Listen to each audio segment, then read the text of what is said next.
নমস্কার বন্ধুরা, queen's kitchen YouTube চ্যানেলে আপনাদের আরও একবার স্বাগত জানিয়ে আজকের রেসিপিটি আমি শুরু করছি। তো আমি আজকের রেসিপির জন্য নিয়েছি 250 গ্রাম মতো পালং শাক, 250 গ্রাম মতো ময়দা। তো ময়দার সঙ্গে আমি দিয়ে দেব সামান্য পরিমাণে জোয়ান, একটু ধনে গুঁড়ো, নুন, সামান্য একটু আদা কুচি এবং সাদা তেল। আপনি তেলের পরিবর্তে ঘিও ব্যবহার করতে পারেন। সম্পূর্ণ উপকরণগুলি আমি একসঙ্গে ভালো করে মিশিয়ে নেব।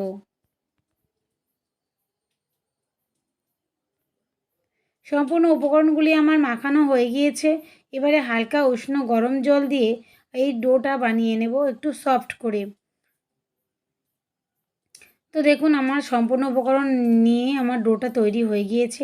একটু বেশিক্ষণ ধরে মাখবো যাতে ডোটা একটু সফট হয়।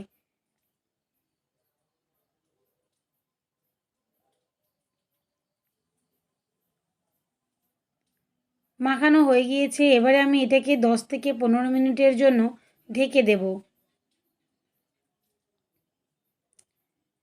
ফিরে এলাম 15 মিনিট পর। এবার আমি এটাকে খুলে দেখব ডোটা ঠিকঠাক হয়েছে কি না। সফট হয়ে গেলে ভালোই সফট হয়ে গিয়েছে। এবারে আমি এই সম্পূর্ণ ডোটাকে ছোট ছোট লেচির আকারে কেটে নেব।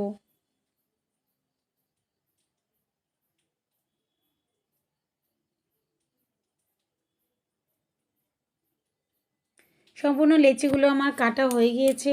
এবার এগুলো রুটির মতো গোল গোল করে বেলে নেব প্রথমে।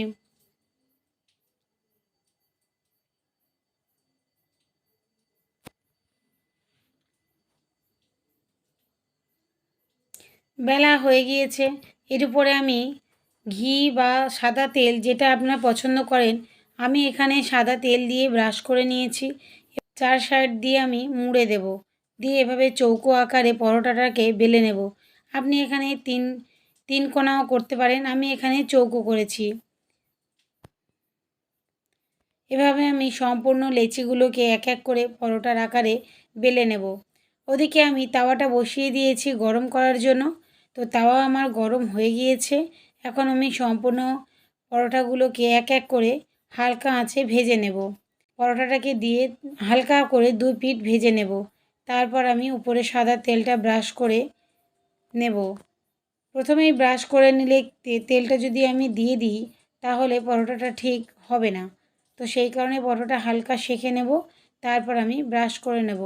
আপনি ডালডা, ঘি, সাদা তেল যেটাই আপনি পছন্দ করেন সেটা আপনি দিতে পারবেন। তো এভাবে 2 সাইড এভাবে আস্তে আস্তে করে ভাজতে হবে। আঁচ জোরে দিলে পুড়ে গেলে হবে না, হালকা আঁচেই ভাজতে হবে। তো দেখুন কি সুন্দর মাঝখান থেকে ফুলে উঠছে খুব সুন্দরভাবে। এভাবে আমি প্রত্যেকটা পরোটা এক এক করে ভেজে নেব।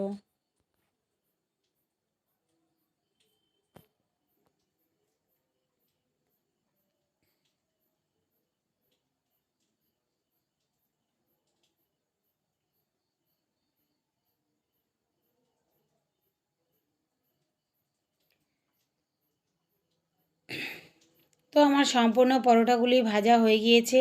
এখন আমি এই পরোটাগুলোকে গরম গরম সার্ভ করে দেব।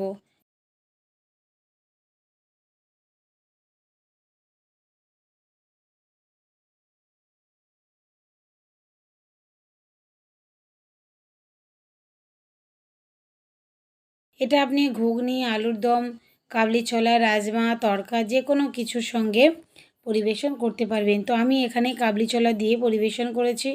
আপনার যেটা ইচ্ছে আপনি তা দিয়ে গরম গরম পরিবেশন করতে পারবেন। দেখুন কত সুন্দর সফট হয়ে গিয়েছে। তো আজকের রেসিপিটি আপনাদের কেমন লাগলো অবশ্যই আমাকে কমেন্টসে জানাবেন। আর সঙ্গে থাকবেন, অনেক অনেক অনেক ভালোবাসা দেবেন। আবার আসবো আমি অন্য কোনো রেসিপি নিয়ে আপনাদের সঙ্গে কথা বলতে। তো চলুন, ততক্ষণের জন্য টাটা, বাই বাই। সবাই ভালো থাকবেন, সুস্থ থাকবেন।